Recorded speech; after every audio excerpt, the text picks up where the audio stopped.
திருவன் சரணாயி. அதிகௌரவத்துக்குரிய எங்களுடைய கல்யாண மித்ர குருநாதர் புத்தோத்பாதோ ஆரியன் மான்சவின் பாத நமஸ்காரம். இப்போ நம்ம பார்ப்போம், சமத சமாதி, விதர்சனா சமாதி. சமத சமாதி என்றால் என்ன, விதர்சனா சமாதி என்றால் என்ன என்கிற இந்த இரண்டு சமாதி நிலைகளையும் பற்றி நாங்கள் கொஞ்சம் தெளிவாக பார்ப்போம். சமத சமாதி என்பது லௌகிக்கம். இன்றைய வாழ்க்கையில் இல்லற வாழ்க்கையை வாழும், லௌகிக்க வாழ்க்கையை வாழும் மனிதர் இந்த தியானங்களை, மெடிடேஷனை செய்து மனதை ஒரு நிலைப்படுத்தி கொண்டு அந்த சமாதி நிலையில் இருப்பது தான் சமத சமாதி. விதர்சனா சமாதி என்பது லோகோத்தர சமாதி. லோகோத்தர சமாதி என்பது உலகத்திலிருந்து விடுதலை அடைந்த போது ஒரு சமாதி நிலை. உலகங்களிலிருந்து விடுதலை அடைந்த போது ஒரு சமாதி நிலை உருவாகுகிறது. இந்த சமாதி நிலையானது உலகத்திலிருந்து விடுதலை அடைந்த போது அடையும் சமாதி நிலை. அந்த சமாதி நிலையைத்தான் பகவான் புத்தர் அவர்கள் போதனை செய்கிறார்கள் விதர்சனா சமாதி என்று. உலகத்திலிருந்து விடுதலை அடைந்த போது அங்கே ஒரு சமாதி நிலை தோன்றுகிறது. அதுதான் விதர்சனா சமாதி, லோகோத்தர சமாதி என்று பகவான் புத்தர் அவர்கள் போதனை செய்கிறார்கள். இப்போ இன்றைய யுகத்தில் ஏனைய நாடுகளில் இந்த சமத சமாதியில் தான் இருக்கிறார்கள் மனிதர்கள். இந்த சமத சமாதியில், லௌகிக்க சமத சமாதியில் இருப்பது என்பது இந்த மெடிடேஷனை செய்து, தியானங்களை செய்து ஒரு நிலையில் அமர்ந்து கொண்டு அந்த கைகளை வைத்துக்கொண்டு சம்மலம் காலிட்டு அமர்ந்து கைகளை மேல் கைகள் வைத்துக்கொண்டு கண்ணை மூடிக்கொண்டு மூச்சை மேலும் கீழும் போகும் மூச்சுக்கு தன்னுடைய கவனத்தை செலுத்தி அந்த நிலையில் மூழ்கி இருப்பது சமத சமாதி, சமத தியானம். அந்த தியானத்தை தொடர்ந்து செய்யும்போது மனது அந்த ஒரு நிலையை அடைகிறது. மனது மூச்சுக்கு வரும்போது மூச்சை நோக்கி ஒரு நோக்கத்தில் வைத்து கொள்ளும் போது அந்த நிலைக்கு மனம் அமைதி அடைகிறது. இந்த அமைதி அடையும் போது மனம் வீசுப்படாமல், அதாவது அங்கே அலைபாயாமல் ஒரு நிலையை அடைந்து அதே நிலையில் மூழ்கி இருப்பது தான் சமத சமாதி. அதில் 4 கட்டங்கள் இருக்கிறது என்று பகவான் புத்தர் அவர்கள் கூறுகிறார்கள். 1ஆம் நிலை, 2ஆம் நிலை, 3ஆம் நிலை, 4ஆம் நிலை என்று இந்த 4 நிலைகள் இங்கே இருக்கிறது. அப்போ இதில்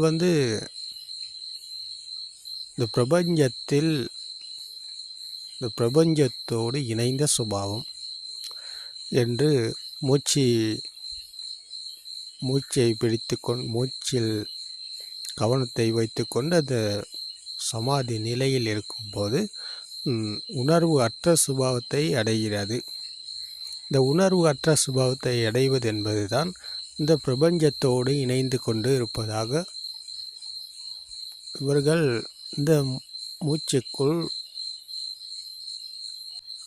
மூச்சுக்கு தன்னுடைய கவனத்தை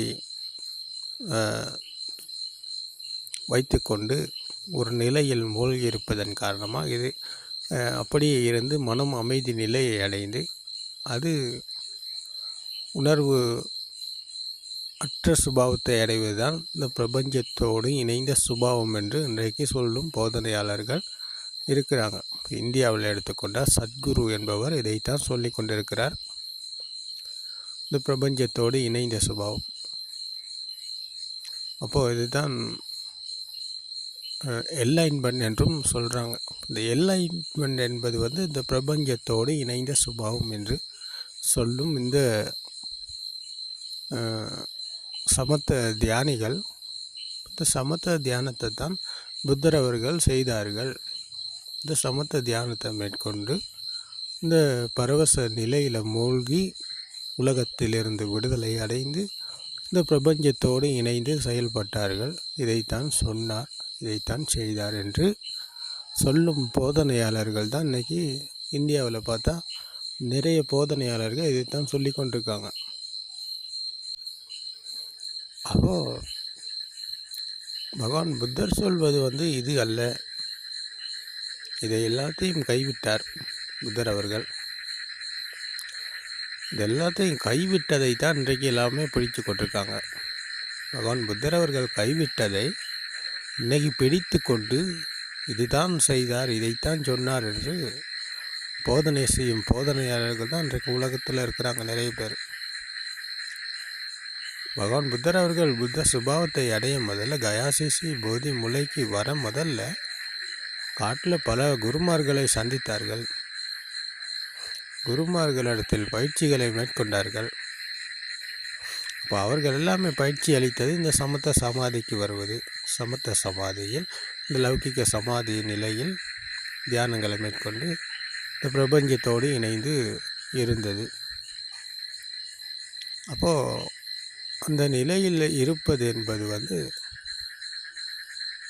இந்த லௌகிக சமாதி நிலை. அது மனம் ஒரு நிலையை அடைந்து அங்கே மூழ்கி பரவச நிலையில் இருக்கும்போது ஒரு ஆனந்தம் இருக்கிறது, மகிழ்ச்சி இருக்கிறது, துன்பம் இல்லை. ஆனால் துன்பம் நிரந்தரமாக இல்லை என்று சொல்ல முடியாது. ஏனென்றால் துன்பம் என்பது மனதில் இருக்கிறது. நாங்கள் வெளியில் காண்பது, கேட்பது, உணர்வது இவை அனைத்தும் இல்லாமல் போகலை. சென்சர்கள் இயங்குது.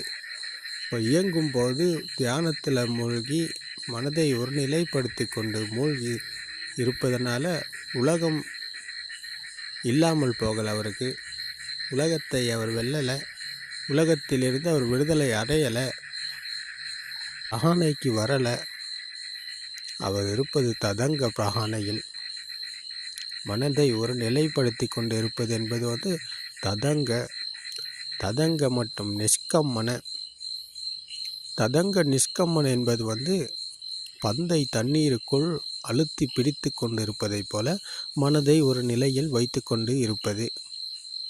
அப்போ இதில் மூழ்கி பரவச நிலையில் இருப்பதனால யாரும் உலகத்தை வெல்லலை, உலகத்திலிருந்து விடுதலை அடையலை. அப்போ இவர்கள் தண்ணீருக்குள் பந்தை பிடித்து கொண்டு இருப்பதை போல இருக்கிறார்களே தவிர அவர்கள் பந்தை கைவிட்டால் அது மேலே வரும் என்று அவர்களுக்கு தெரியாமல் மூழ்கி இருக்கிறார்கள்.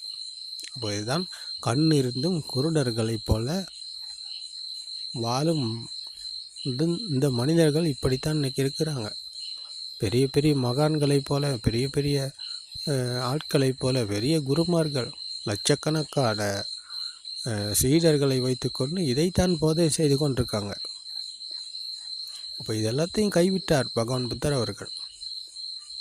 ஆளார காலாம உத்தகராம புத்திர பஸ்ஸக தௌச என்ற எல்லா குருமார்களிடத்திலும் இந்த பயிற்சியைத்தான் மேற்கொண்டார். ரூப தியானம், அரூப தியானம் என்று இந்த தியானத்தில் தான் மூழ்கி இருந்தாங்க இவங்க எல்லாமே.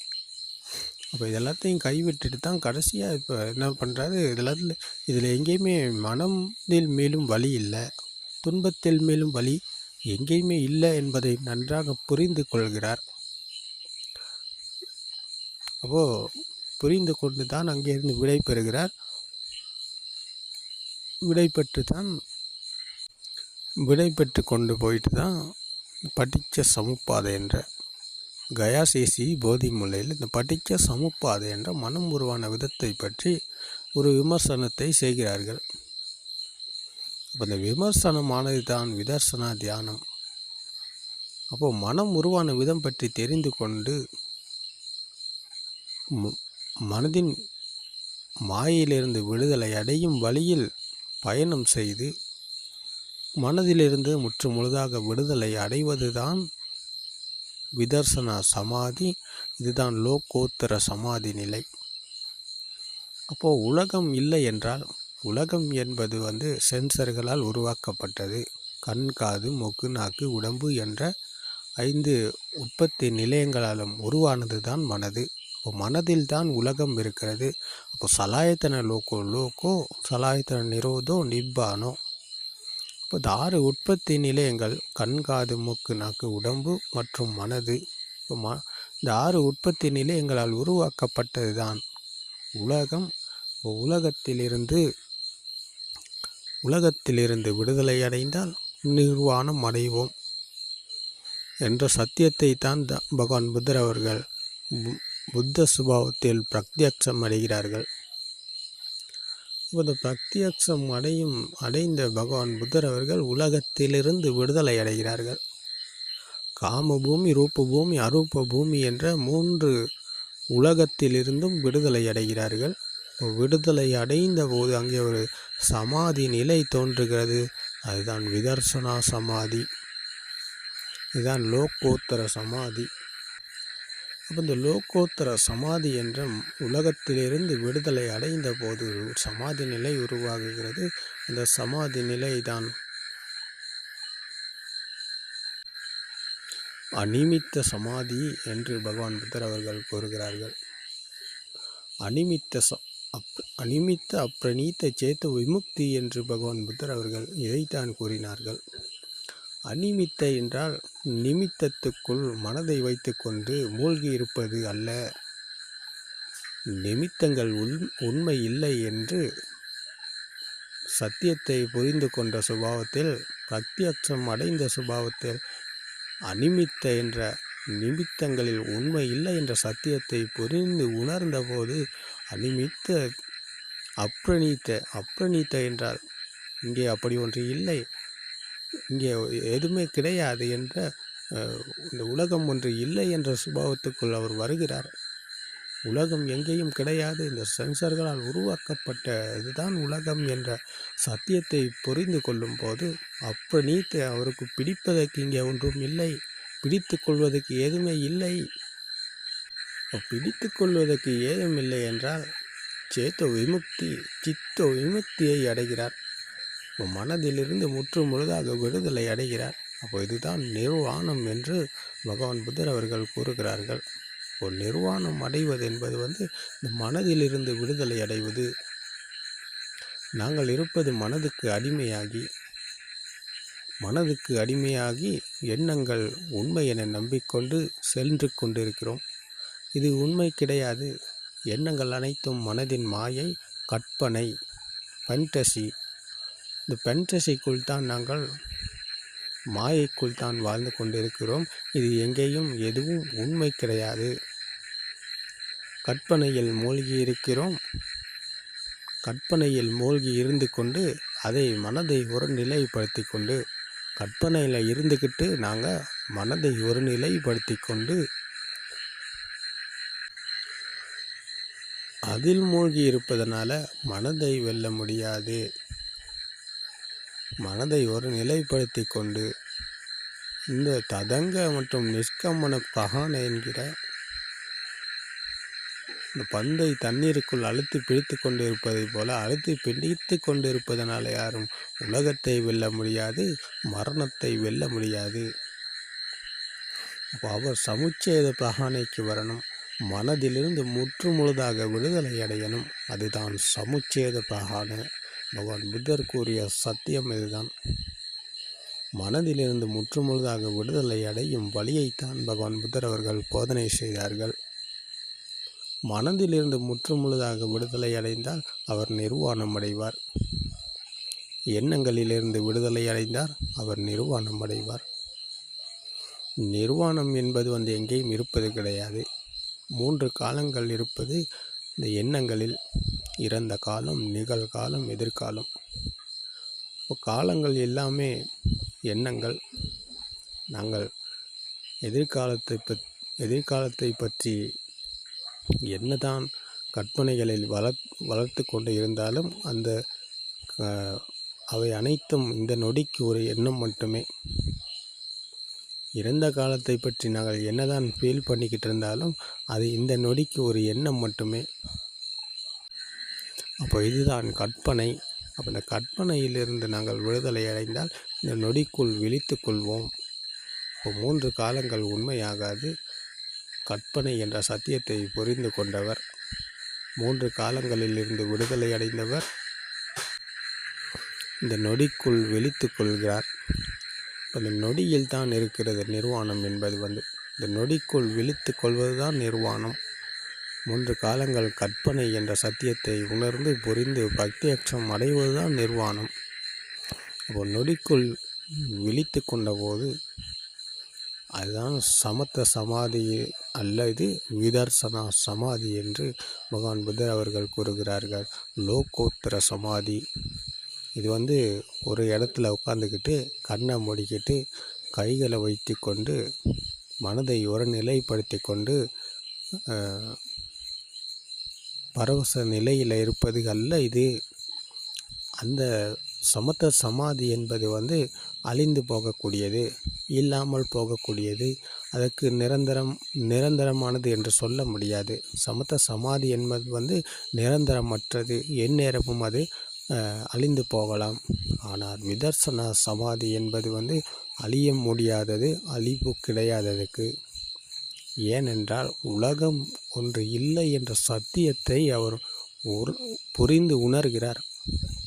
அப்போ அவர் உணர்ந்த உணர்வு தான் இந்த விழிப்புணர்வு. இந்த நொடிக்குள் விழித்து கொள்ளும் சுபாவம் இதுதான். அப்போ அவரை யாராலையும் ஏமாற்ற முடியாது. அவர் இருப்பது கற்பனையில் அல்ல, சத்தியத்தில் இருக்கிறார். அவர் சத்தியத்தை புரிந்து பிரத்யட்சம் அடைந்த சுபாவம் இதுதான். சத்தியத்தை புரிந்து உணர்ந்த சுபாவத்துக்குள் அவர் இருக்கும்போது அவர் இருப்பது மனதின் மாயையில் அல்ல, சத்தியத்தில், இந்த நொடியில். அவர் வீட்டில் இருந்தாலும் ஒன்றுதான், காட்டில் இருந்தாலும், எந்த ஊரில் இருந்தாலும், இந்த நாட்டில் இருந்தாலும், எந்த உலகத்தில் எங்கே இருந்தாலும் அவர் இருப்ப இந்த உலகத்திலிருந்து விடுதலை அடைந்த சமாதி நிலையில், லோகோத்தர சமாதியில், விதர்சனா சமாதி நிலையில் இருக்கிறார். அது அழிந்து போகக்கூடியது கிடையாது, அதுக்கு அழிவு என்பது கிடையாது. அது நிரந்தரமானது சமாதி நிலை. அந்த சமாதி நிலையானது நொடிக்குள் விழித்து கொண்ட சுபாவம். அவர் எந்த காரியத்தில் ஈடுபட்டாலும், எந்த துறையில் இருந்தாலும், அவர் படிக்கிறவராக இருக்கலாம், தொழில் செய்பவராக இருக்கலாம், பிஸ்னஸ் செய்கிறவராக இருக்கலாம், வயசு போனவராக இருக்கலாம், இள வயதாக இருக்கலாம், நடுத்தர வயதாக இருக்கலாம், ஒரு ஆணாக இருக்கலாம், பெண்ணாக இருக்கலாம், யாராக இருந்தாலும், ஒரு 7 வயது சிறுவராக கூட இருக்கலாம். அப்போ எந்த வயதிலையும் இதுக்கு கிடையாது. எந்த ஒரு படித்தவர் படிக்காதவர், ஏழை பணக்காரர், மேல் ஜாதி கீழ் ஜாதி அப்படின்னு எந்த ஒரு தராதிரமும் இந்த சத்திய தர்மத்தை புரிந்து கொண்டவருக்கு கிடையாது. சத்தியம் என்பது எல்லாத்துக்கும் ஒன்று தான். அதுதான் பகவான் புத்தரின் பரம சத்தியம். அப்போ இந்த நிலைக்கு அவர் எந்த துறையில் ஈடுபட்டாலும் இந்த சமாதி நிலையானது ஒருபோதும் அழிந்து போகாது. அது நிரந்தரமற்றது கிடையாது, அது நிரந்தரமானது. நிரந்தரமான சமாதி நிலைதான் உலகத்திலிருந்து விடுதலை அடைந்த சமாதி நிலை, லோகோத்தர சமாதி. இதுதான் விதர்சனா சமாதி என்று பகவான் புத்தர் அவர்கள் கூறுகிறார்கள். அப்போ இந்த சமாதி நிலையை அடையத்தான் பகவான் புத்தர் அவர்கள், அனைத்து புத்தர் அவர்களும் இந்த படிக்க சமுப்பாதை என்ற மனம் உருவான விதத்தை பற்றி கூறுகிறார்கள். அனைத்து புத்தர் அவர்களும் புத்த சுபாவத்தை அடைவது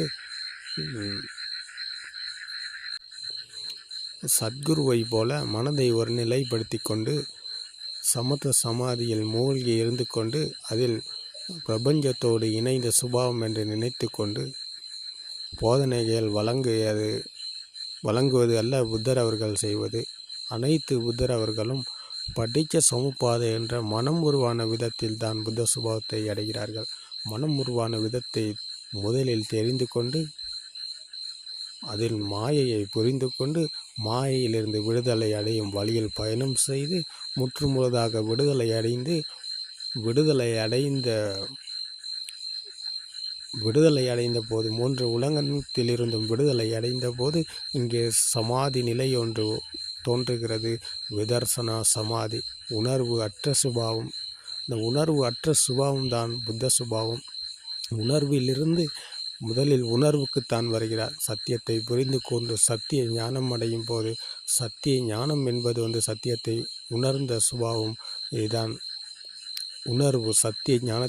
சத்தியத்தை உணர்ந்த சுபாவம். அப்போ இந்த உணர்வின் வழியாகத்தான் அவருடைய பயணம் மேற்கொள்ளப்படுகிறது. மனதின் மேலும் வழி, இந்த வழியில் தான் அவர் பயணம் செய்து உணர்வு அற்ற சுபாவத்தை அடைகிறார். உலகத்தை வெல்கிறார். இப்போ மரணத்தை வெல்கிறார். அப்போ உணர்வு அற்ற சுபாவத்தில் அவருக்கு கண், காது, மூக்கு, நாக்கு, உடம்பு என்ற 5 சென்சர்களும், மனம் என்ற 6வது சென்சரும் இயங்கும். வழக்கம் போல இயங்கும். எல்லா காரியங்களிலும் அவர் ஈடுபடுவார். எல்லாத்துக்கூடையும் பேசுவார். வழக்கம் போல் அவர் செயல்படுவார். ஆனால் அந்த உணர்வு அற்ற சுபாவத்தில் அவர் வீட்டிருப்பார். அதுதான் சமுச்சேத பிரகான என்ற பகவான் புத்தரின் மனதிலிருந்து முற்று முழுதாக விடுதலை அடைந்த சுபாவம் இதுதான் புத்த சுபாவம் என்று பகவான் புத்தர் அவர்கள் கூறுகிறார்கள். அப்போ இது புரிந்து கொள்ளக்கூடிய சத்தியம். சங்கித்தே நிப்பிதாய, புரிந்து கொள்ளக்கூடிய சத்தியம். புரிந்து கொள்ளக்கூடியதை தவிர உலகம் ஒன்றும் இல்லாமல் போகாது. கண்களுக்கு தெரிவது வெளியில் இல்லாமல் போகாது. காதுக்கு கேட்பது இல்லாமல் போகாது. மூக்குக்கு, நாக்குக்கு, உடம்புக்கு உணர்வது இல்லாமல் போகாது. மனதுக்கு வரும் எண்ணங்கள் இல்லாமல் போகாது. அனைத்துமே நடக்கும், அனைத்துமே இயங்கும், எல்லாமே நடந்து கொண்டு தான் இருக்கும். ஆனால் இதிலிருந்து விடுதலை அடைந்த சுபாவம் என்பது தான், மனதிலிருந்து விடுதலை அடைந்த போது அவர் வெளியில் நடக்கும் கதை கிடையாது. இது தனக்குள் நடக்கும் கதை. தனக்குள் நடக்கும் கதை என்பது தன்னால் உணரக்கூடியது. தனக்குத்தான் இது பிரத்யட்சம் அடையும். இது வேறு யாருக்குமே தெரியாது. அப்போ வேறு யாருக்குமே தெரியாட்டி அவர் வழக்கம் போல் நடந்து கொள்வார், பேசுவார், எல்லாம் செய்வார். ஆனால் இவருடைய மனமாற்றம், மனதின் முன்னேற்றம் என்பது இவருக்கே உணரக்கூடியது. இவருக்கே பிரத்யட்சம் அடையும். அப்போ பிரத்யட்சம் அடைந்த சுபாவம் என்பது மனமாற்றம், மனதின் முன்னேற்றம். அப்போ உலகத்திலிருந்து விடுதலை அடைந்தவர் வழக்கம் போல செயல்பட்டாலும் ஈடுபட்டாலும் அவர் உலகத்திலிருந்து விடுதலை அடைந்து தான் வீற்றிருக்கிறார். அப்போ இதுதான் சமுச்சேத பிராகான, இதுதான் புரிந்து கொள்ளக்கூடிய சத்தியம் என்று பகவான் புத்தர் அவர்கள் கூறுகிறார்கள். சாங்கித்தே நிபிதாய, இது புரிந்து கொள்ளக்கூடிய சத்தியம். அப்போ இந்த புத்த சுபாவத்தை அடைந்தவர் சாந்தமான இனிமையான சுவையில் தான் இருப்பார். அவருக்கு அந்த வெளியில் இருக்கிறது என்று எடுத்துக்கொண்ட துஷ்டியில் வாழும் மனிதரை போல அதை பெற்றுக்கொள்ள, இதை அடைய ராக தேச மோக என்ற ஆசை, கோபம், மாயிலிருந்தான் அவர் விடுதலை அடைகிறார்.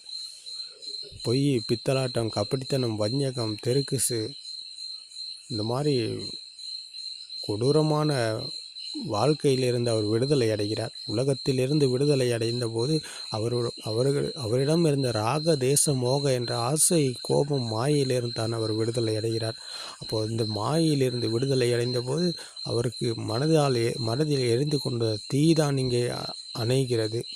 முற்று முழுதாக தீ அணைந்த சுபாவம் தான் நிர்வாணம். இதுதான் புத்த சுபாவம். அப்போது வெளியில் இருக்கிறது என்று எடுத்துக்கொண்ட போது அவர் இருப்பது மனதிற்குள் ஒரு தீயை ஏற்படுத்தி கொண்டு, அந்த தீயில் தான் இன்றைக்கு மனிதர் வாழ்ந்து வெந்து கொண்டிருக்கிறார். எல்லா இடத்திலும் இந்த தீ தான் வெந்து கொண்டிருக்கிறது. இந்த தீ எரிந்து கொண்டே இருக்கிறது. இந்த தீயை அணைக்க சமத்த சமாதியில் மூழ்கி இருப்பதனால தீ அணையாது ஒரு நாளும். அதுக்கு தீயை அணைப்பது என்பது அதுக்கு முடியாத காரியம். சமத்த சமாதியால் அந்த தீயை அணைக்க முடியாது. அது ஒருபோதும் நடக்காத காரியம். தீ இல்லாத ஒரு சுபாவத்தை மனதுக்கு காட்டி கொண்டிருக்கிறார்கள்.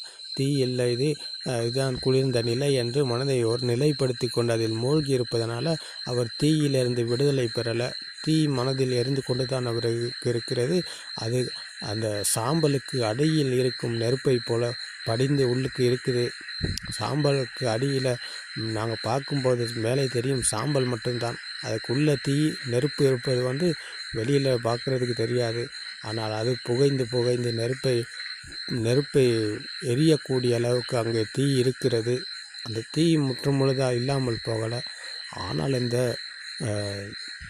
விதர்சனா தியானத்தை மேற்கொண்டு லோகோத்தர சமாதி நிலையில் இருப்பவர் முற்று முழுதாக தீயை அணைத்து தீயிலிருந்து விடுதலை அடைந்த சுபாவம் தான் இந்த நிர்வாண சுபாவம். முற்று முழுதாக அங்கே தீ அணையப்படுகிறது. தீ அணைந்த சுபாவம் தான் நிர்வாணம். இதுதான் புத்த சுபாவம். இந்த புத்த சுபாவத்தை அடைவதற்கு உங்களுக்கு இந்த சத்திய தர்மம் துணையாக இருக்கும். திருவன் சரணை.